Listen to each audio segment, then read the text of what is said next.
Essa coroa sempre foi sua. Só faltava lembrar. Escute a mensagem de hoje e se inscreva no canal. Seja a rainha que você já é. Quantas vezes você segurou alguém que já tinha partido por dentro? Quantas noites você chorou em silêncio, enquanto sorria por fora só para não preocupar ninguém? E se eu te disser que o seu milagre pode começar com uma despedida? Me conta aí nos comentários. De qual cidade você tá vendo esse vídeo?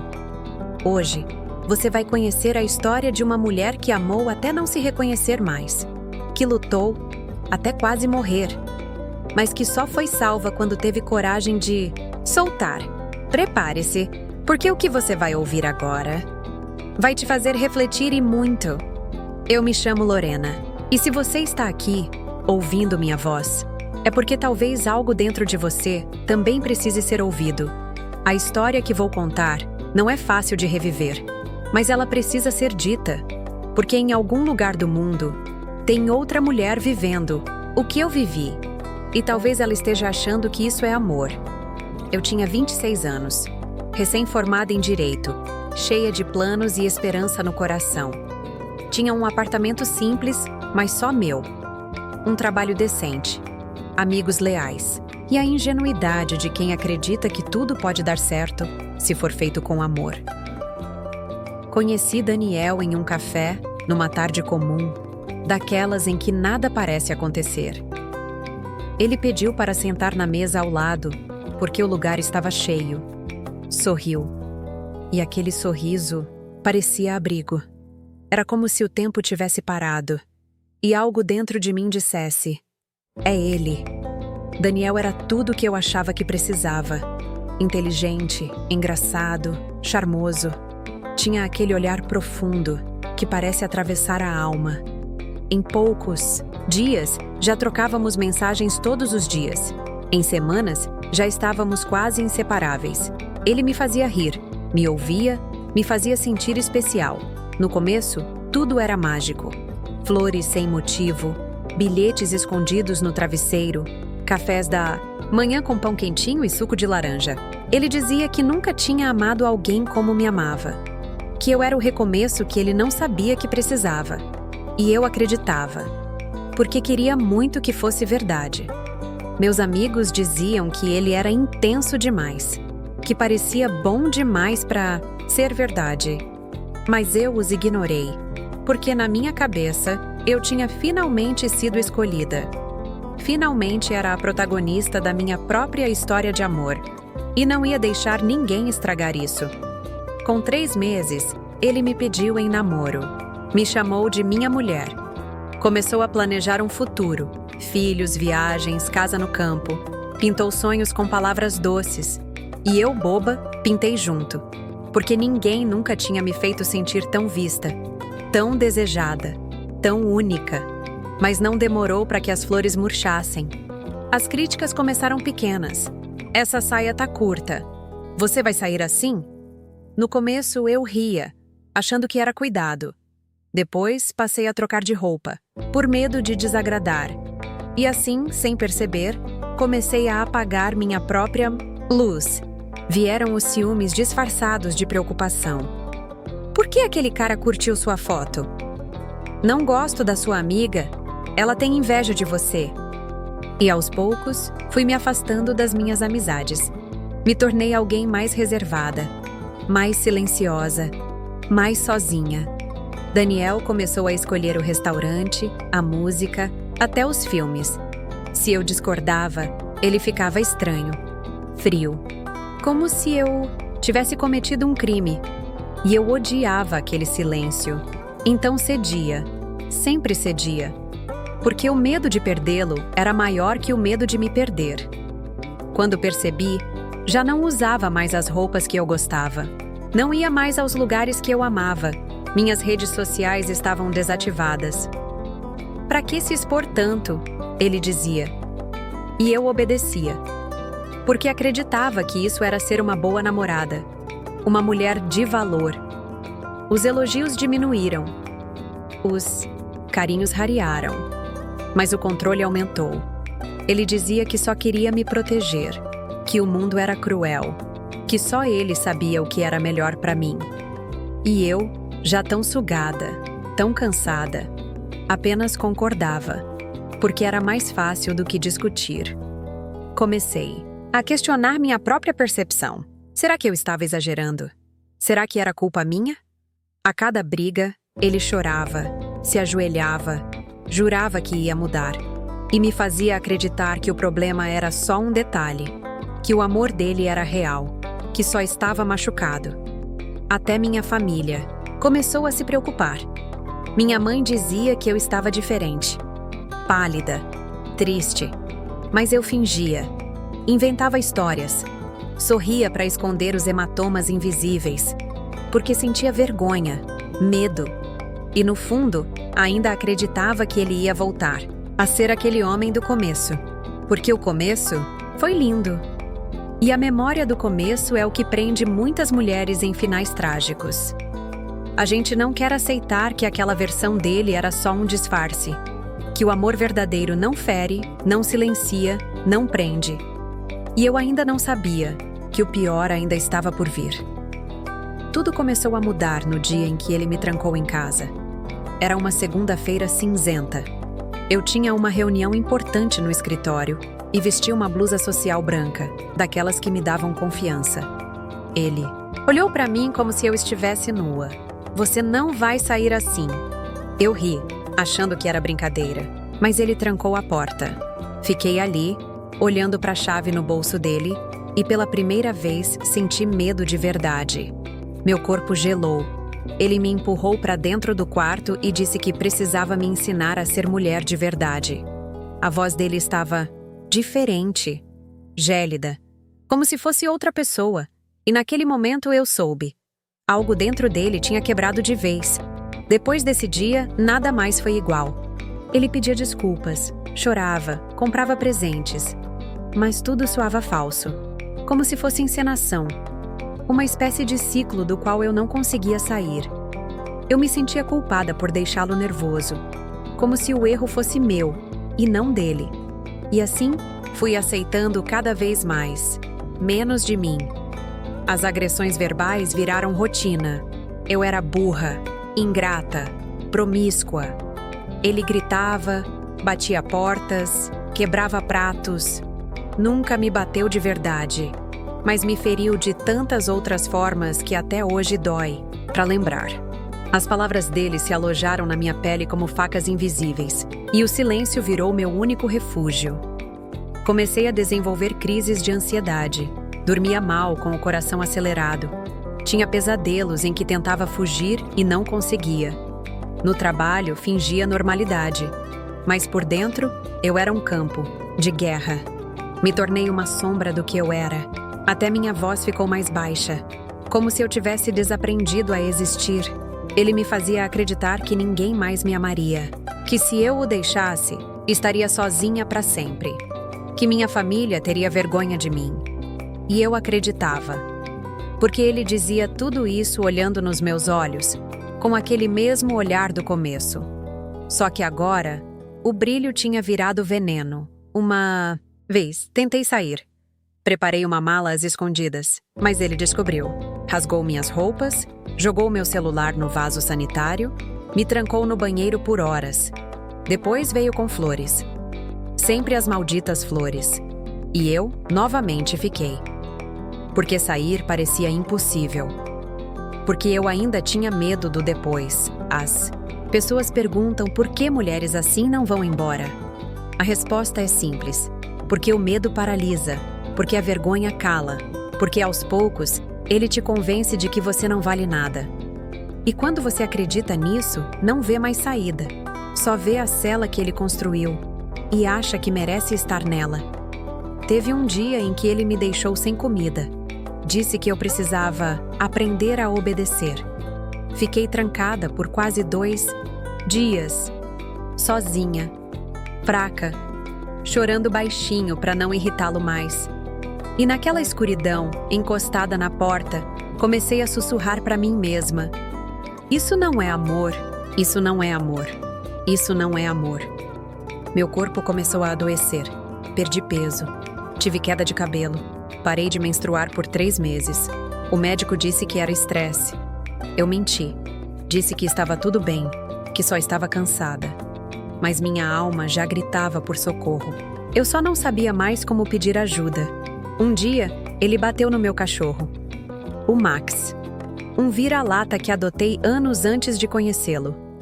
Max latiu quando ele gritou comigo. E ele chutou o Max com força. Ver aquele ser indefeso voar pela sala me quebrou. Pela primeira vez eu senti raiva. Raiva verdadeira. E naquele instante eu pensei: ele pode ser capaz de me matar. Foi nessa noite que comecei a escrever um plano de fuga. Em um caderno escondido atrás da estante, eu anotava tudo. Horários, contatos, documentos. Era perigoso. Mas eu já não ligava. O medo de continuar era maior que o medo de fugir. E eu sabia que se ficasse mais uma semana, talvez não saísse, com vida. Me preparei durante semanas. Disfarcei. Sorria nos momentos certos. Cozinhava, amava, fingia. Enquanto por dentro, tudo em mim tremia. Era como viver em cativeiro emocional. Mas agora, com um mapa escondido na mente. E uma voz dentro, de mim que depois de muito tempo começou a sussurrar: você merece viver. Na véspera do meu aniversário de 28 anos, ele viajou para visitar a mãe. Fiquei sozinha por 2 dias, e eu soube. Era minha chance. Peguei o que pude. Documentos, cartão do banco, o Max nos braços. Deixei a chave em cima da mesa. E fui embora, sem olhar para trás. Porque se eu olhasse, talvez perdesse a coragem. E quando fechei a porta daquele apartamento, uma lágrima escorreu. Mas era uma lágrima diferente. Era o luto pelo que eu imaginei que seria. E também o nascimento de algo novo. Um sopro de liberdade. Mesmo com medo. Mesmo tremendo. Mesmo sem saber o que vinha depois. Eu estava viva. Pela primeira vez em anos, eu estava viva. Quando saí daquele apartamento, não fui para casa de ninguém. Peguei um ônibus interestadual e viajei por horas, sem destino certo. Só sabia que precisava ir longe. Meu coração batia como se estivesse fugindo de uma guerra. E de certa forma, estava. Porque minha alma estava esgotada. Como se tivesse carregado um corpo que não era mais meu por tempo demais. Cheguei numa cidade pequena no interior, sem conhecer ninguém, sem planos. Me hospedei em uma pensão simples, com paredes finas e cheiro de madeira antiga. Max deitou aos meus pés e dormiu como se soubesse que, finalmente, estávamos seguros. Eu chorei até dormir. Era um choro silencioso, como se o corpo estivesse desaguando tudo que segurou por anos. Nos primeiros dias, só dormi e comi. Não conseguia fazer mais nada. Minha mente estava nublada. Tinha pesadelos com ele. Acordava assustada achando que ele ia aparecer. Tinha medo de tudo. Da campainha, de passos no corredor, até do meu reflexo no espelho. Porque eu não me reconhecia mais. Eu era só cacos. Mas a liberdade, por menor que seja, começa a germinar onde há silêncio. Em uma manhã, abri a janela e deixei o sol entrar. Foi a primeira vez que respirei fundo sem sentir culpa. Comecei a escrever num caderno velho que achei no armário da pensão. Escrevi tudo. Mágoas, verdades, gritos. E aos poucos, as palavras foram me costurando por dentro. Encontrei um grupo de apoio para mulheres vítimas de abuso, numa igreja simples da cidade. Fui sem saber se teria coragem de falar, mas ouvi tantas histórias parecidas com a minha e pela primeira vez não me senti louca. Não me senti sozinha. Elas me ouviram. Me abraçaram com os olhos. E isso salvou pedaços meus que eu nem lembrava que existiam. Aos poucos, comecei a me reconstruir. Primeiro por fora. Cortei o cabelo. Comprei roupas novas, baratas, mas escolhidas por mim. Depois por dentro. Retomei os estudos. Fiz um curso online de advocacia humanitária. Comecei a atender casos de mulheres em situação parecida. Usei minha dor como ponte, como força, como propósito, mas ainda doía. A dor não desaparece de um dia para o outro. Às vezes eu via um casal na rua e lembrava dele. Tinha dias em que achava que tudo tinha sido culpa minha, que talvez eu devesse ter tentado mais, que talvez eu ainda o amasse. A mente tem esse vício cruel de romantizar o trauma, mas eu aprendi a reconhecer essa armadilha. Em uma das sessões do grupo, uma mulher chamada Jéssica me disse: "Você não precisa ter certeza do futuro para dar o próximo passo. Você só precisa se lembrar de quem você é." Aquela frase ficou comigo. Comecei a repetir como um mantra. E toda vez que a saudade batia, eu me lembrava. Saudade não é sinônimo de saudabilidade. Recebi mensagens dele. Várias. E-mails, cartas, ligações de números desconhecidos, promessas, ameaças, desespero. Mas eu nunca respondi. Mudei de número. Fiz um boletim de ocorrência. Avisei a polícia local. Eu já não era mais a mesma mulher de antes. Eu tinha cicatrizes, mas também tinha armadura. Max ficou doente por uns dias. Levei ao veterinário e ali conheci Tomás, um rapaz calmo, com olhos gentis. Nada demais aconteceu, mas ele me olhou de um jeito diferente. Um jeito que não invadia, que não forçava, que só respeitava. E aquele respeito doeu mais que qualquer agressão, porque me mostrou o quanto eu aceitei pouco. Tive recaídas, tive noites em que chorei até molhar o travesseiro, tive dias em que quis desistir. Mas cada vez que pensei em voltar, me lembrei de mim trancada naquele banheiro. Me lembrei do Max sendo chutado. Me lembrei da Lorena que achava que amar era aceitar qualquer coisa. E prometi a mim mesma, nunca mais. Fiz terapia. Muita. Falei até não aguentar mais. Revivi cada trauma com lágrimas nos olhos. Mas em algum momento comecei a rir de novo. Um riso tímido, depois mais largo, depois verdadeiro. Rir era meu ato de rebeldia, minha vingança contra tudo que ele tentou apagar em mim.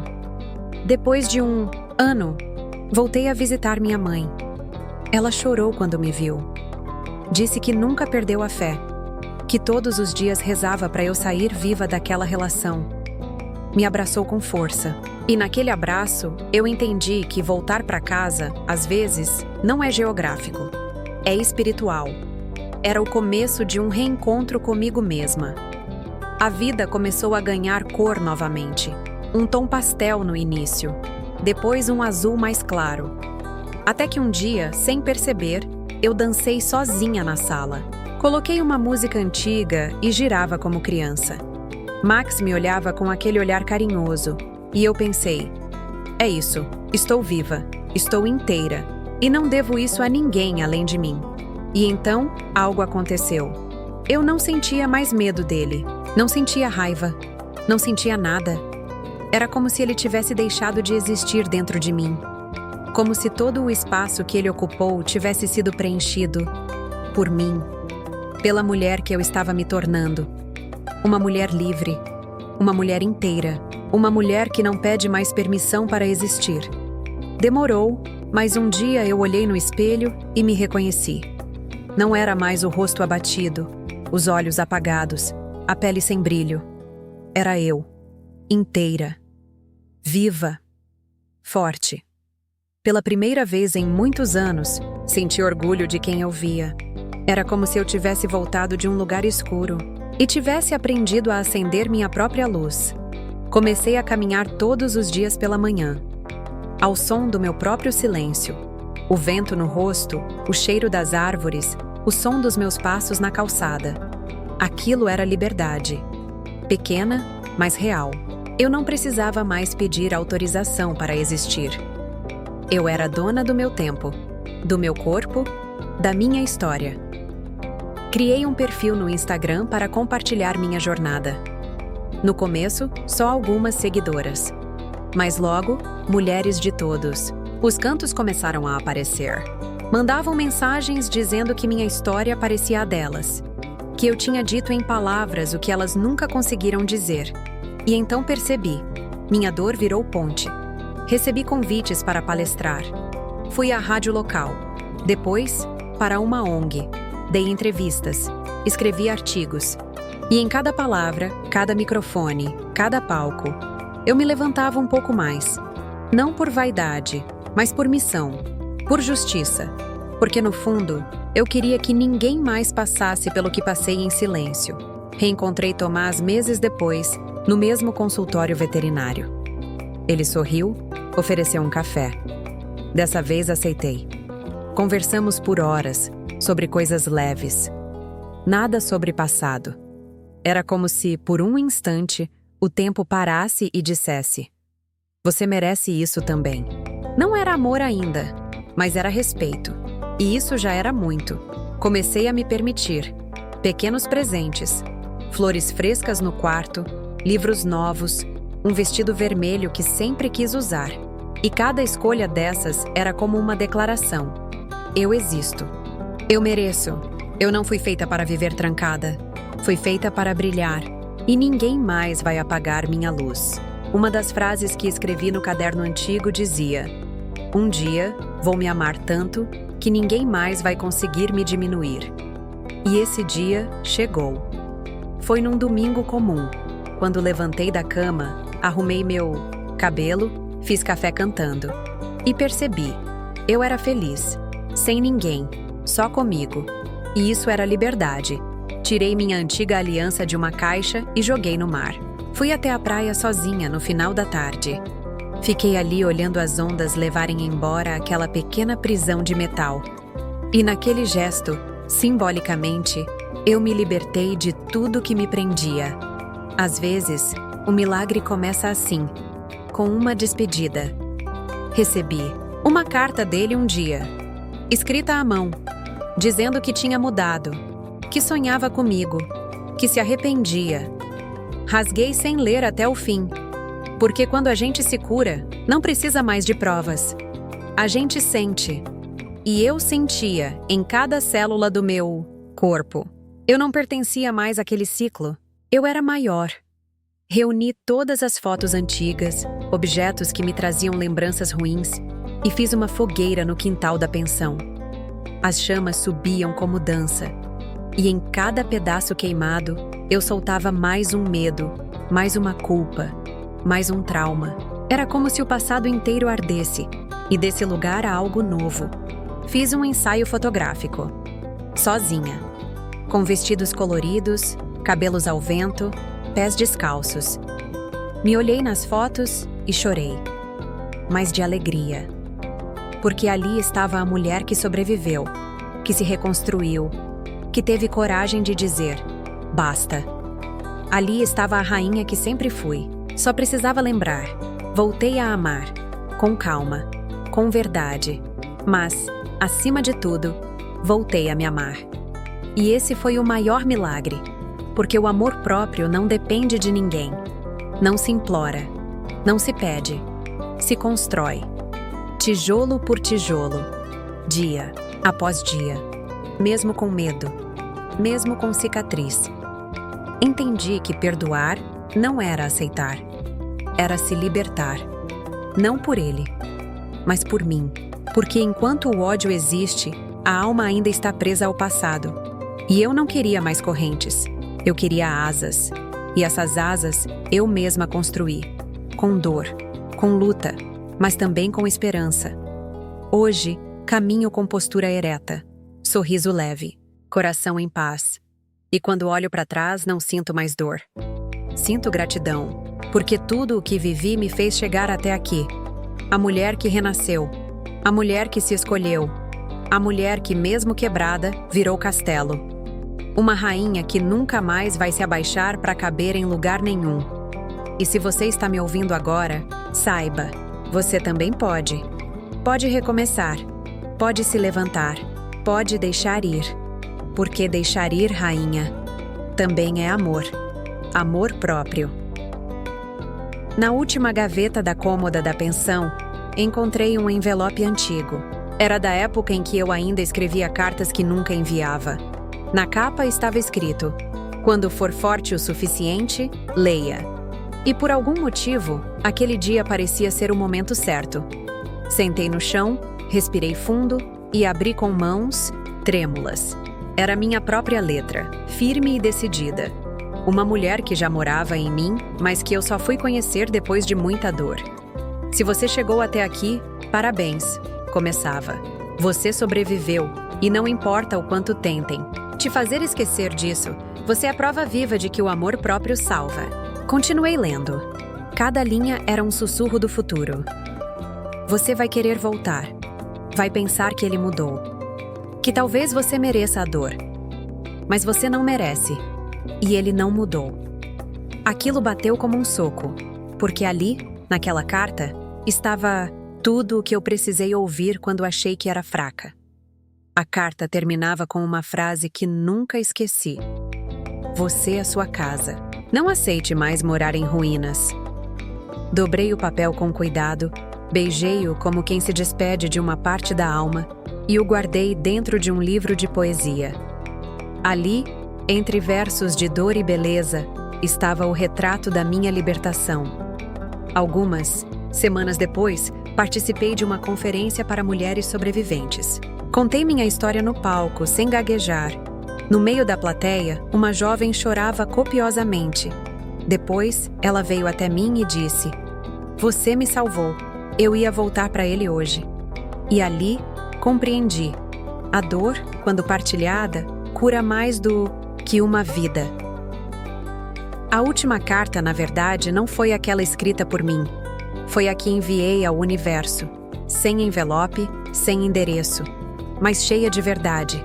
Era uma carta de rendição, de entrega, de fé. Escrevi em silêncio, olhando o céu da varanda, e ela dizia: "Leva o que me destrói, deixa o que me reconstrói." Os milagres, às vezes, não vêm com luzes nem anjos. Vêm no silêncio. Na coragem de ir embora sem olhar para trás. No sim que a gente dá para si mesma. Vem na força de fechar uma porta com as próprias mãos, mesmo tremendo. Porque o recomeço não bate a porta. Ele espera você destrancar por dentro. Hoje, olho para trás sem culpa. E se me perguntarem se faria tudo de novo, eu digo: não. Mas se precisar, eu sobrevivo de novo. Porque agora eu sei quem sou. Eu sou a mulher que ninguém conseguiu destruir. Eu sou a mulher que gritou por dentro e um dia resolveu se ouvir. Se você está aí, sentindo que não aguenta mais, eu te entendo. Eu fui você. Eu fui quem chorava escondido. Quem escondia marcas, mentia pra mãe, sorria no trabalho e morria, por dentro. Mas se eu conseguir sair, você também consegue. Você não é fraca. Você está cansada. E isso não é a mesma coisa. Respira. Fecha os olhos. Imagina sua vida sem essa dor, sem essa dúvida, sem esse peso. Consegue ver? Consegue sentir? Porque esse futuro é possível. E ele começa com uma decisão. Uma, simples, dolorosa, mas libertadora. Deixar ir. Não é fácil, mas é necessário. Não vai ser rápido, mas vai ser verdadeiro. A sua paz vale mais do que qualquer desculpa que ele te deu. A sua vida vale mais do que qualquer lembrança boa entre milhares ruins. A sua alma pede socorro e você precisa ser a primeira a escutá-la. Hoje, minha vida é outra. Mas nunca me esqueço de onde vim, porque cada lágrima foi semente.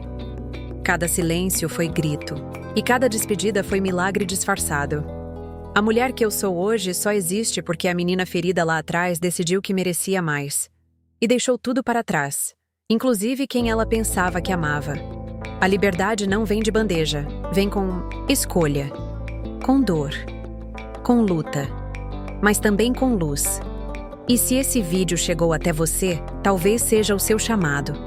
Talvez essa seja a sua última carta, aquela que você precisava ouvir para começar a se escolher. Porque às vezes, o seu milagre começa com uma despedida. Você merece paz, você merece amor. Mas acima de tudo, você merece se amar, se escolher. E nunca mais aceitar menos do que isso. Nunca mais abaixar sua coroa para caber no mundo de ninguém. Deixa ir, rainha, porque sua liberdade está logo depois da porta que, Você tem medo de fechar? Se isso te tocou, é porque esse vídeo precisava chegar até você. Comenta aqui. Você já teve que se libertar de algo que amava, mas que te destruía? Compartilhe a sua história. Alguém pode ser salvo por ela. E se inscreve no canal. Mas só se tiver coragem de olhar para dentro. Porque aqui, a gente fala de alma. E se você quer dar o próximo passo nessa jornada de amor próprio, acesse agora o e-book que está na descrição. Transforme sua autoestima em um ritual diário. Conheça o e-book Autoestima Diária de Rainha. 365 mensagens para fortalecer sua mente, seu coração e sua verdade todos os dias. O link está logo abaixo. Gostou do vídeo de hoje? Sentiu sua autoestima se elevar, nem que seja um pouquinho? Então se inscreve no canal para receber mais mensagens como essa todos os dias. E aí, amiga, gostou do e-book? Muito. Amei. Parecia que estava falando direto comigo. Se você quer se sentir bem consigo mesma, veja o e-book na descrição do canal. Até a próxima.